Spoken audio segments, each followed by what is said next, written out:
పురాతన శిలాజం నుండి డాక్టర్ పరాన్నజీవి గుడ్లను తొలగించారు.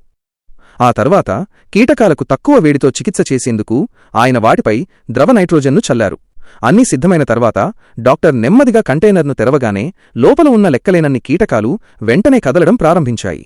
ఆ కీటకాలు రోగి శరీరంలోని క్యాన్సర్ కణాలను తినేలా వాటిని రోగి శరీరంలోకి పంపడానికి డాక్టర్ సిద్ధమయ్యారు. కొద్దిసేపట్లోనే ఆ కీటకాలు కళ్ళు, ముక్కు మరియు నోటి ద్వారా రోగి శరీరంలోకి ప్రవేశించి లోపల కొరకడం మరియు నమలడం ప్రారంభించాయి. నొప్పితో బాధపడుతున్న ఆ యువకుడు వణికిపోసాగాడు. కాని ఆ తరువాత మరో సంఘటన జరిగింది. ఆ యువకుడు శ్వాస తీసుకోవడం లేదని డాక్టర్ గమనించారు. ఆయన వెంటనే సిపిఆర్ చేయడం ప్రారంభించారు. కాని దానివల్ల పెద్దగా ఫలితం లేకపోయింది. ఆ కీటకాలు అతని శ్వాసనాళాన్ని మూసివేసినట్లు అనిపించింది. అప్పుడు డాక్టర్ ఒక ఖాళీ సిరంజిని తీసుకుని అతని ఛాతీలో గుచ్చారు.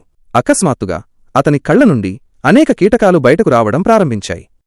క్యాన్సర్ కణాలను తిన్న తర్వాత ఈ కీటకాలు చాలా రెట్లు పెరిగినట్లు కనిపించింది. వారి ప్రయోగం నిజంగా ఫలించింది.